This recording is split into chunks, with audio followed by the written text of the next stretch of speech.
uma vez, boa noite a todos. É um prazer voltar, a falar com vocês e estar nesse grupo de sábado, depois de uma palestra tão extraordinária. Eu, infelizmente, por motivos profissionais, só pude ver o finalzinho, mas vou procurar lá no nosso site para poder assistir a palestra, que deve ter sido, com certeza, excelente, extraordinária. Hoje nós vamos dar continuidade ao nosso capítulo 4, Pluralidade das Existências. Nós estamos no seu item 9, Ideias Inatas. E vou começar, então, pela questão número 218. Pergunta Kardec: o espírito encarnado conserva algum traço das percepções que teve e dos conhecimentos que adquiriu nas existências anteriores? Respondem os espíritos: resta-lhe uma vaga lembrança, que lhe dá o que chamamos de ideias inatas. Vou ler aqui a 218A. A teoria das ideias inatas não é quimérica? Ou seja, não é fantasiosa, um sonho? Não, pois os conhecimentos adquiridos em cada existência não se perdem. O espírito liberto da matéria sempre se recorda. Durante a encarnação, pode esquecê-los em parte, momentaneamente, mas a intuição que lhe fica ajuda o seu adiantamento. Sem isso, ele sempre teria de recomeçar, e a cada nova existência o espírito toma como ponto de partida aquele em que se achava na precedente. Então, vamos lá. Resta ao espírito, então, segundo os nossos amigos, encarnado, a alma, resta-nos a vaga lembrança e aquilo que nós chamamos de ideias inatas. Vamos partir de um princípio, usando aspectos tradicionais da psicologia, do entendimento do que é a personalidade de uma pessoa, a sua personalidade total, como é nominada na psicologia junguiana, a personalidade total do sujeito. Se nós formos por uma definição bastante usada, nós teríamos um sujeito formado com o seu temperamento e o seu caráter. Haverá e há outros construtos. Joana de Ângeles usa muito o construto criado por Jung, com a consciente, com o inconsciente pessoal, o inconsciente coletivo e os chamados complexos, o ego. Há também, por exemplo, o construto criado por Freud. São construtos porque eles querem, de uma maneira técnica, explicar esse funcionamento extraordinário da personalidade do sujeito, da sua individualidade. É uma maneira de nós podermos evoluir através do entendimento. Então, por isso é um construto, uma construção. Por mais que o sujeito seja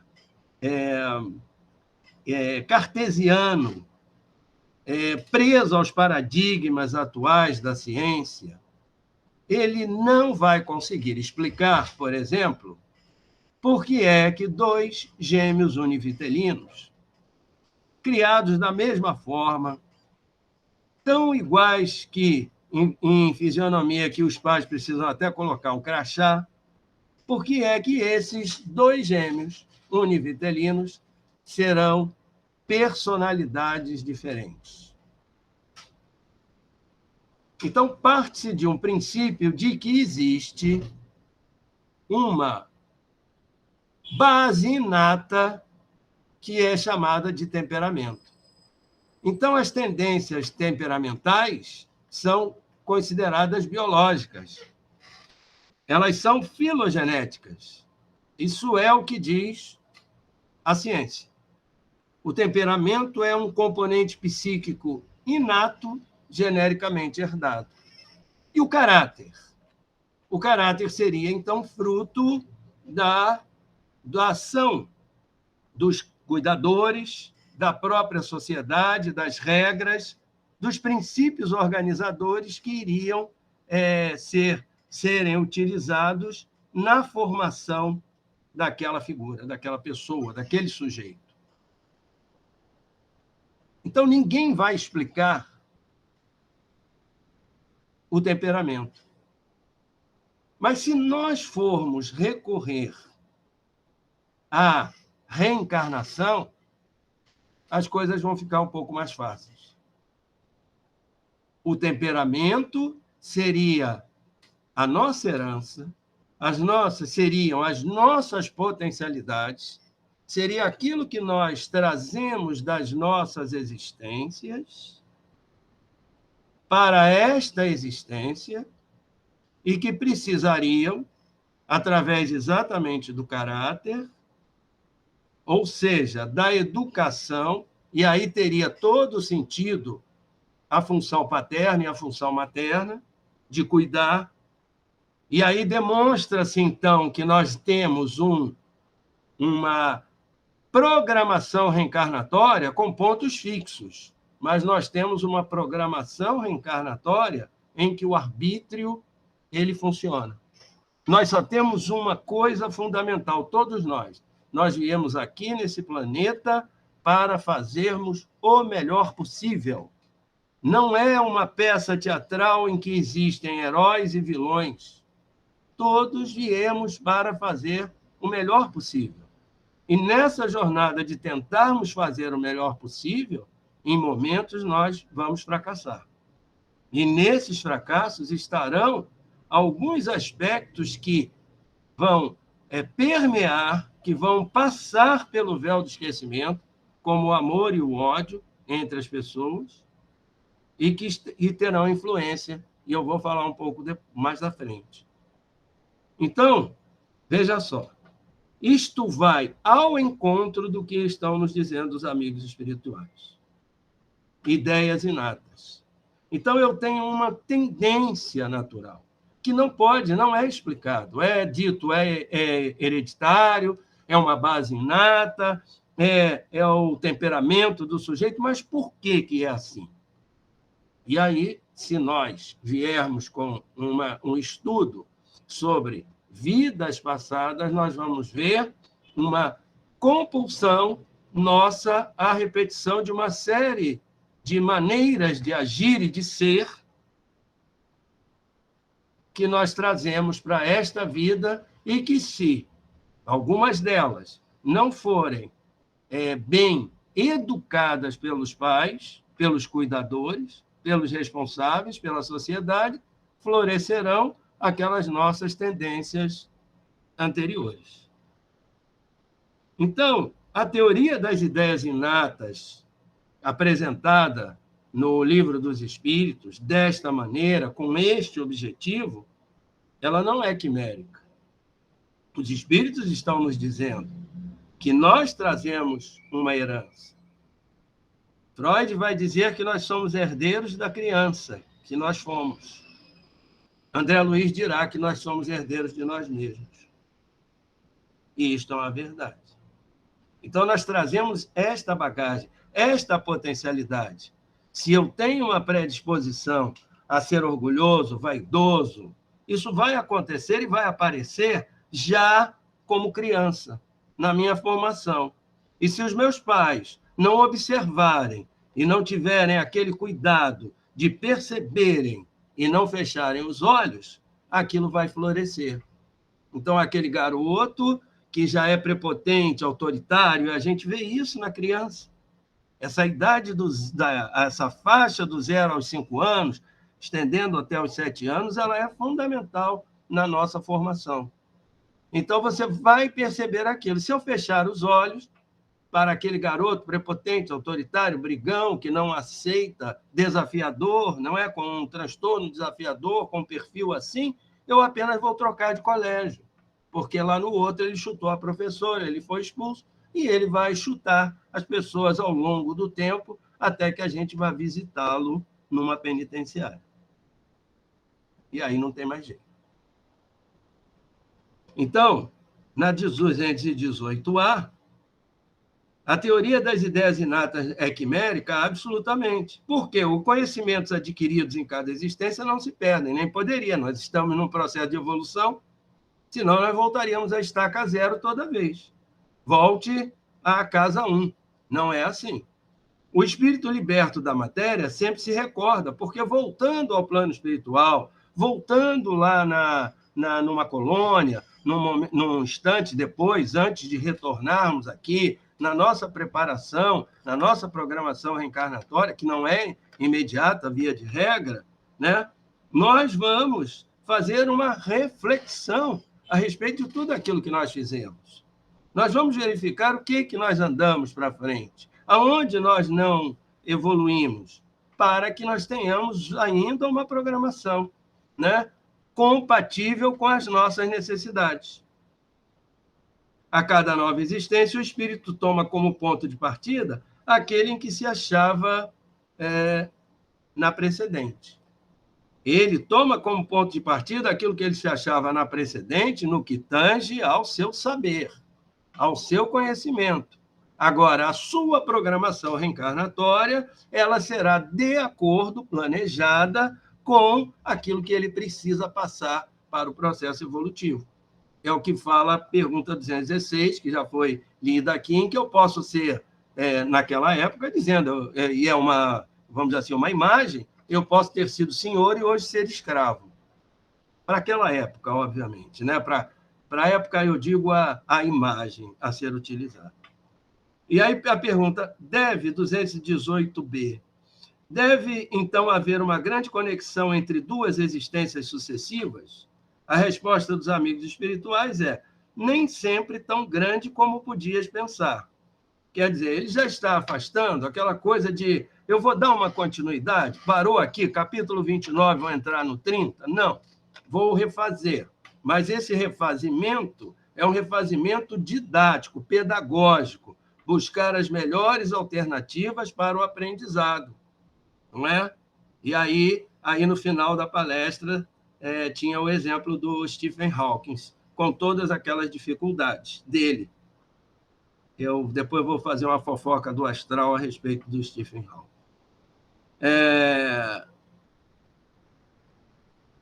Diz ainda, porque as posições são quase sempre muito diferentes. É o que no 216 ele dá como exemplo, né? Essa imagem poderosa do senhor e do escravo. Vem o senhor, volta o escravo, né? Um racista, por exemplo, seria ótimo que ele viesse da próxima vez, negro, mulher, pobre, para ele poder aprender bem. É por isso, e eu sempre falava lá na Ramatiz, o seguinte, por que os amigos espirituais, no seu trabalho, assim, num trabalho tão sofisticado como é o 8B, para quem conhece lá na Ramatiz, é um trabalho relacionado às pessoas com dificuldades, com doenças complicadas, por que existem preto velhos, chineses, médicos alemães, médicos indianos? Precisa disso no plano espiritual? Não. Poderiam ser entidades de luz no trabalho da cura, do trabalho com o duplo etérico e o perispírito, refletindo-se no corpo físico. Mas por que isso? Porque aquela senhora que faz yoga, que vai na Ramatiz, não falta, mas que não dá nem bom dia ao porteiro, que reclamou porque a empregada foi pelo elevador, não foi pelo elevador de serviço, muitas vezes precisa ser atendido por um espírito de luz que vai se apresentar na condição de um preto velho, para ajudá-la na recuperação daquela doença. E ela tem, então, uma grande oportunidade de aprendizado para perceber essas coisas todas. O intervalo entre as nossas vindas aqui ao plano físico não é um intervalo determinado, a cada 30, 40, 50 anos, a cada 10, não é assim. Então, há um intervalo, e é um intervalo de progresso, de evolução no próprio plano espiritual. André Luiz não evoluiu bastante no plano espiritual? Com certeza. Com o seu aprendizado, com toda aquela forma educacional, ele que tinha aquele dom percebido por Emmanuel, né? Lá em nosso lar, na colônia, o dom da escrita, então ele seria excelente para aquele trabalho de divulgação doutrinária. E André fez todo, e vem fazendo, claro, todo um processo de aprendizado que nós vamos fazendo. Pergunta 219, faço uma parada para perguntar. Alguma observação a ser feita? Por favor, fiquem à vontade. Alguma dúvida? Só para vocês se lembrarem, por exemplo, que eu citei aí os gêmeos, via de regra, um é extrovertido, entra na festa, dança, bota a gravata na testa, dança com a noiva, brinca, e o outro está lá, sentadinho, paradinho. Um é introvertido, outro é extrovertido. Introvertido não tem nada a ver com tímido. Ele é apenas na dele, usando uma expressão popular. E foram lá, criados da mesma forma, né? Os pais com o mesmo carinho, e cada um traz essa coisa.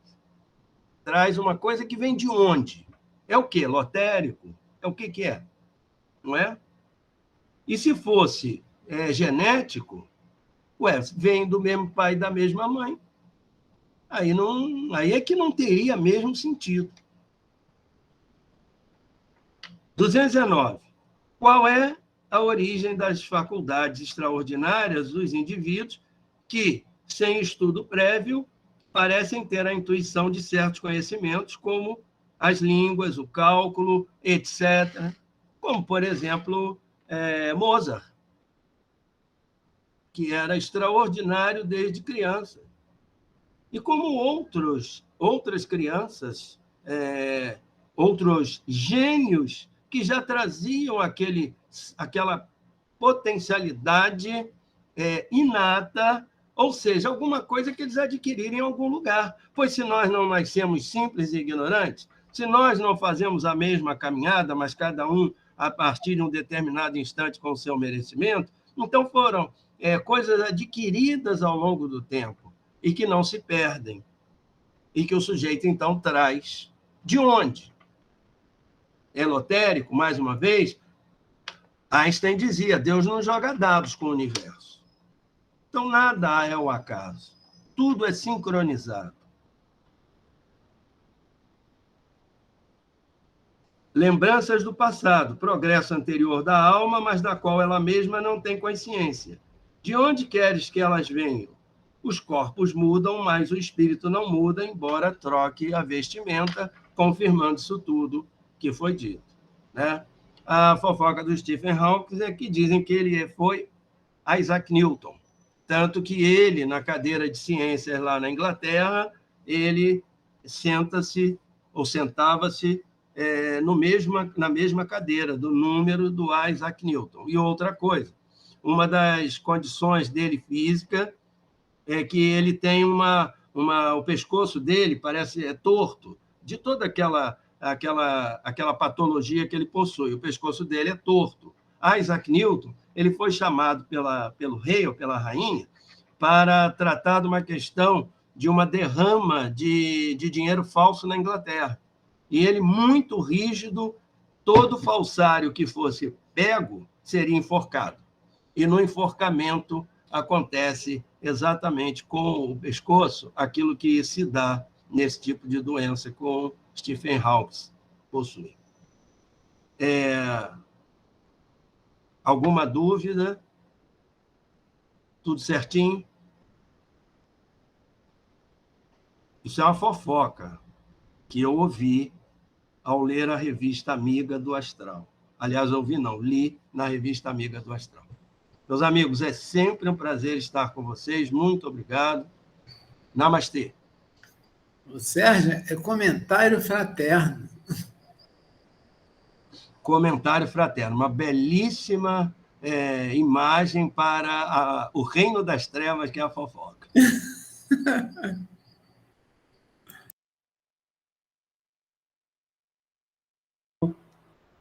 Posso começar, meus queridos? Muito boa noite a todos os nossos irmãos. E vamos dar prosseguimento, né, no estudo das ideias inatas. Vamos abordar a questão 220, né, para começar.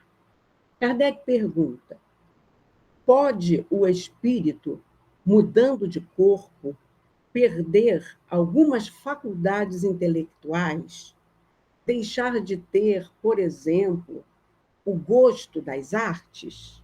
A espiritualidade responde: sim, desde que conspurcou a sua inteligência ou a utilizou mal. Depois, uma faculdade qualquer pode permanecer adormecida durante uma existência por querer o espírito exercitar outra, que nenhuma relação tem com aquela. Esta, então, fica em estado latente para reaparecer mais tarde. Então, o que a gente pode analisar disso? Quando nós ganhamos um novo corpo, voltamos à matéria, né, para uma nova oportunidade de aprimoramento espiritual, nós viremos, muito provavelmente, em papéis diversos, né, meus irmãos? Para fazer com que determinadas potencialidades sejam desenvolvidas, enquanto outras que já foram desenvolvidas e adquiridas em vidas passadas ficarão em estado latente, adormecidas na atual existência, para que possamos crescer e agregar novos valores. Então, a gente pode ver assim, uma pessoa que foi ligada às artes, no planejamento reencarnatório, ela pedir para experienciar as exatas, não é verdade? O espírito Miramês, ele exemplifica no livro Filosofia Espírita que grandes músicos do passado, se voltarem a reencarnar, em certos casos, eles podem nascer sem nenhum interesse pela música, com fortes tendências para outra área ou outras áreas, né? Não que perderam o que conquistaram. As experiências ficam no arquivo da consciência profunda, ou seja, meus irmãos, no nosso HD de memória, né? No nosso perispírito. E aí ele continua: para serem utilizadas quando conveniente, sob o impulso dos sentimentos elevados. Somente quando chegarmos a determinada perfeição é que podemos, e é da lei, usar todas as qualidades conquistadas ou despertadas quando a conveniência em Cristo pedir ao coração. Ou seja, nessa condição, meus irmãos, os espíritos já estarão em condições de habitar mundos superiores, né? Já não terão mais orgulho, vaidade. Então, ele tem plenas condições de vibrar só com potencialidades positivas do bem e do amor, né? Para aprofundarmos, né, o que a espiritualidade nos fala da consciência, né? Nós fomos lá no livro de Allan Kardec, né? O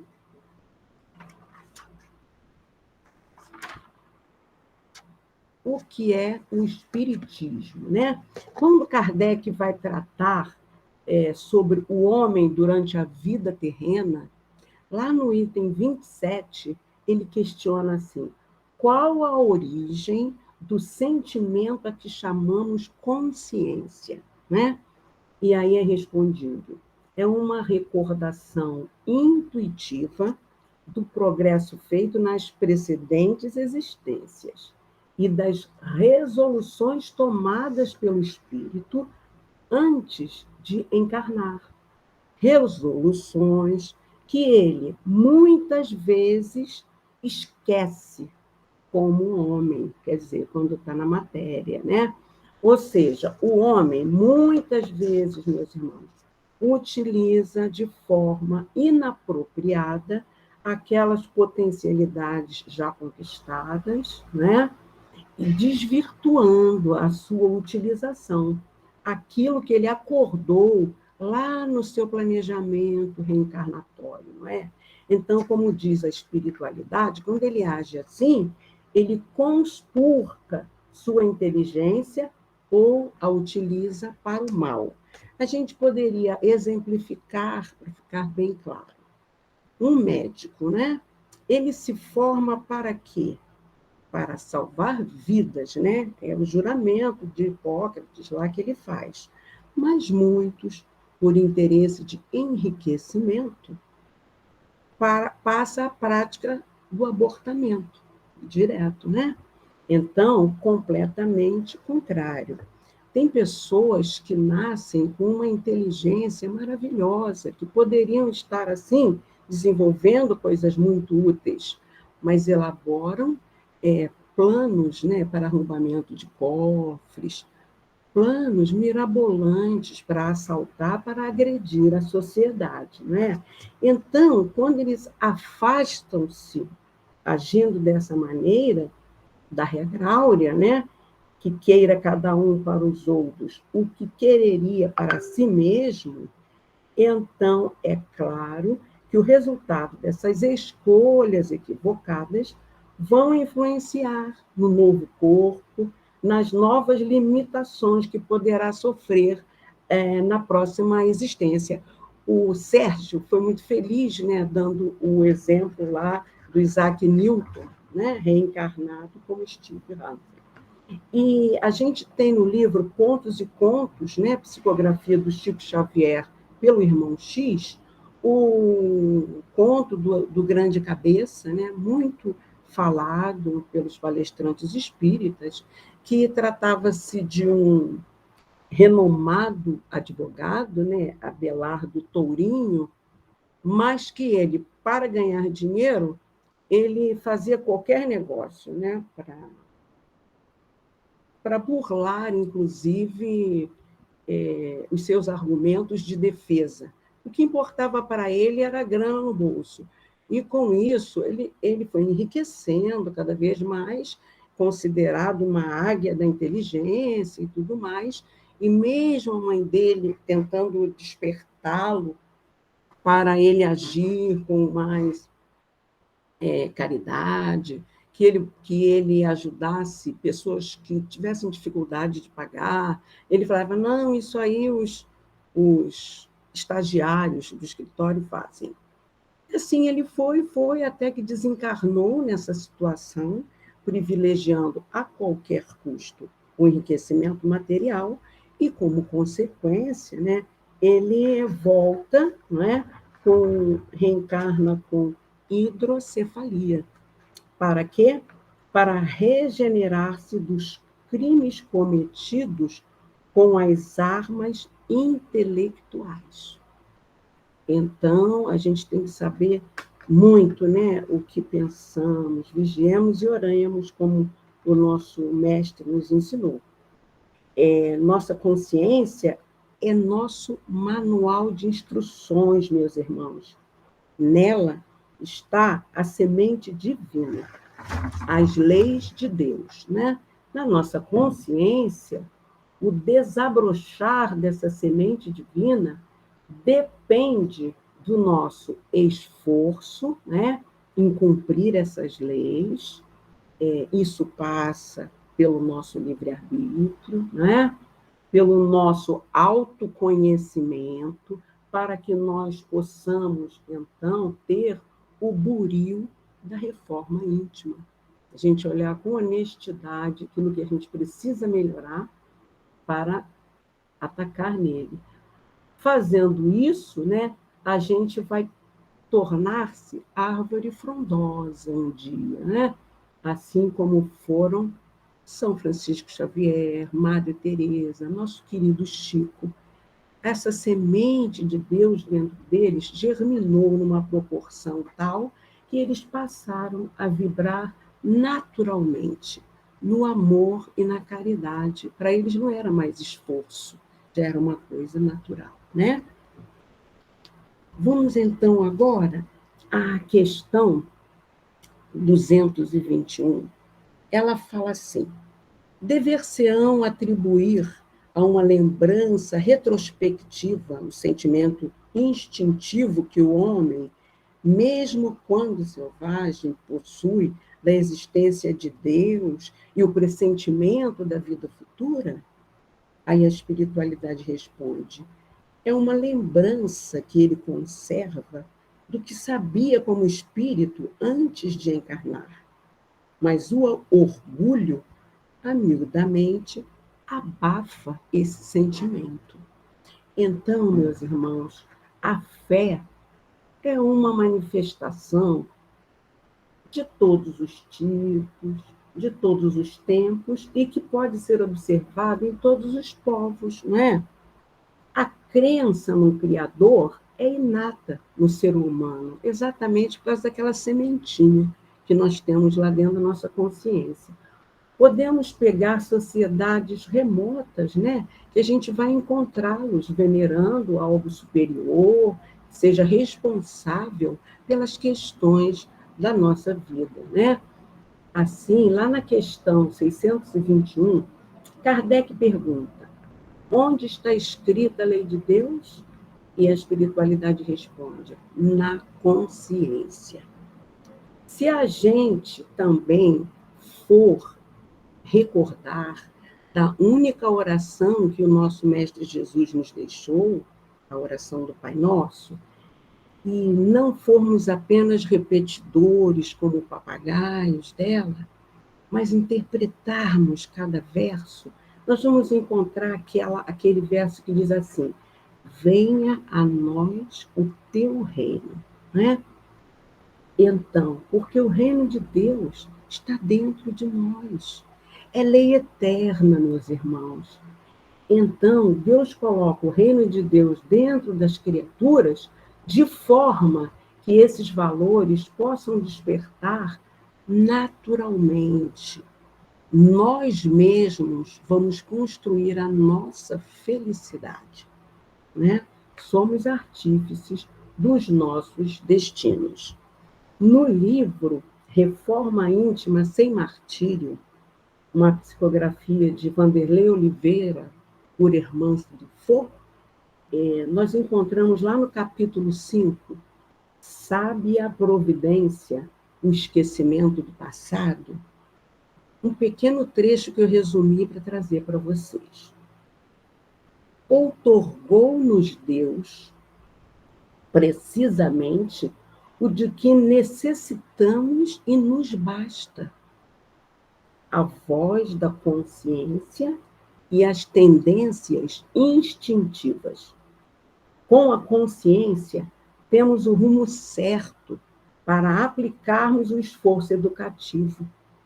Com as tendências instintivas, temos as boias sinalizadoras para que saibamos nos conduzir dentro desse rumo. Em uma, temos o futuro. Em outra, temos o passado, cooperando para não desviarmos novamente do que nos espera. E a gente percebe isso. Quantas vezes a nossa consciência fala para a gente não fazer aquilo, né? A gente sabe que está errado, mas nem sempre a gente resiste. E a gente não ouve a nossa consciência. Nela está, né? O nosso presente, o nosso futuro, né? Bom, vamos a 221, deixa eu ver a hora. Nossa. A 221, ela fala assim: serão devidas a essa mesma lembrança certas crenças relativas à doutrina espírita que que se observam em todos os povos.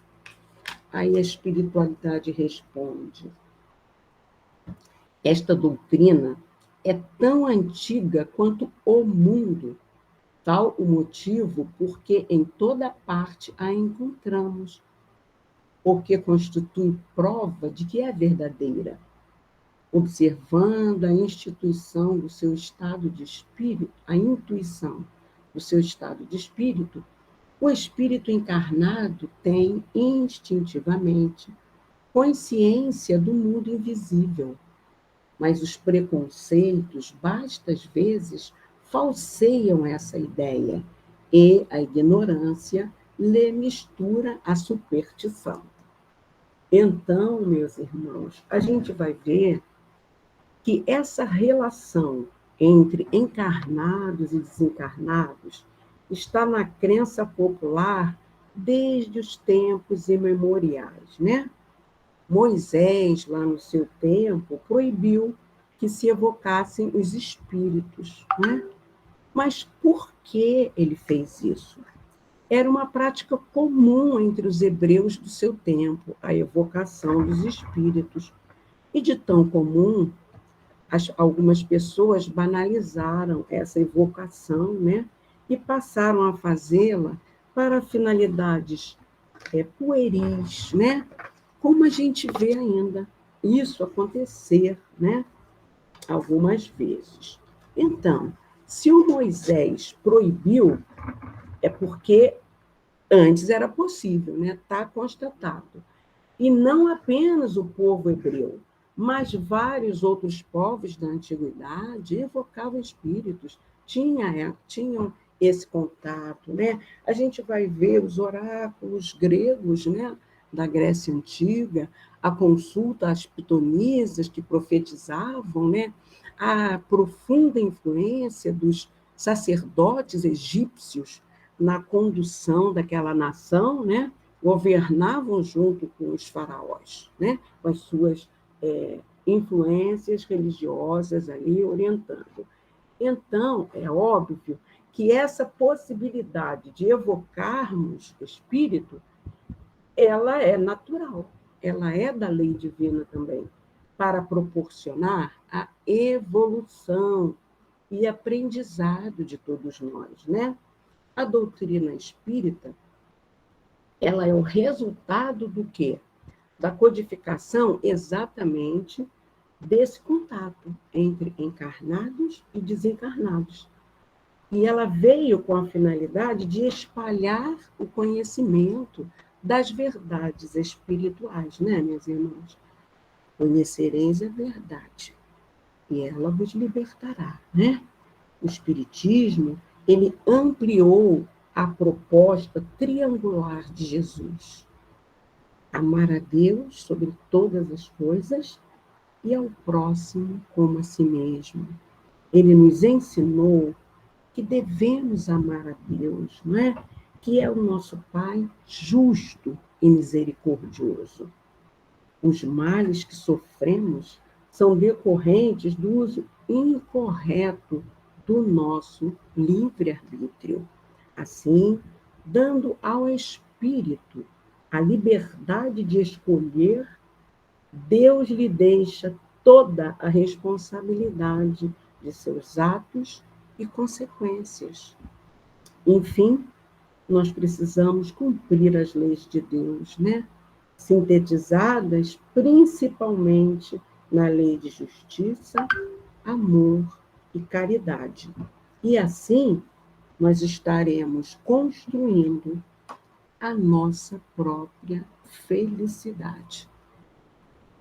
E é isso que a espiritualidade espera de cada um de nós, né, meus irmãos? Foi isso que eu trouxe para vocês. Se alguém quiser perguntar alguma coisa que eu saiba responder, eu estou às ordens. E deixo aí para a nossa prece final. Muita paz.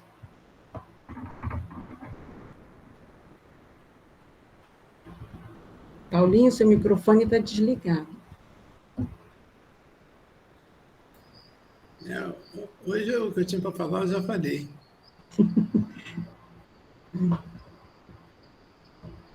Gladys, não é com você, Gladys?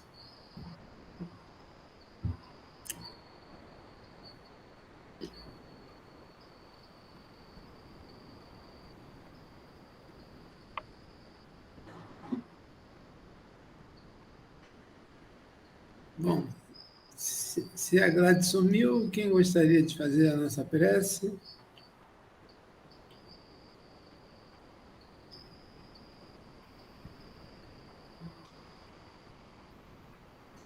Gente, vocês estão gritando demais, calma, só um.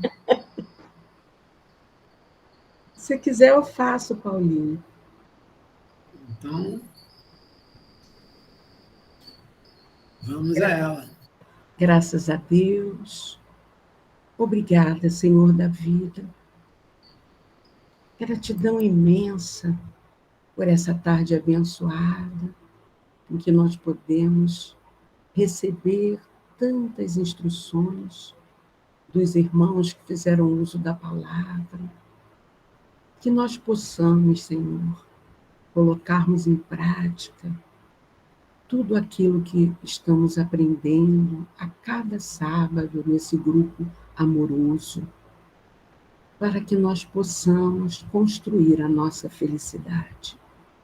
Proteção, Pai amoroso e bom, para a humanidade terrena. Que a cura possa vir, Pai.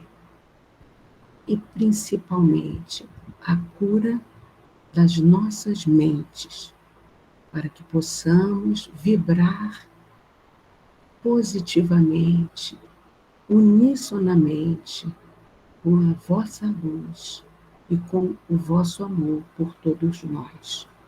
Agradecemos ao nosso mentor Paulo de Tarso, a essa espiritualidade amiga que nos assiste, ao nosso Mestre Jesus, à nossa Mãe Santíssima, mas, sobretudo, agradecemos a Ti, Pai, a quem pedimos muita proteção e a devida permissão para encerrarmos o nosso estudo deste sábado, dando juntos graças a Deus. Graças a Deus.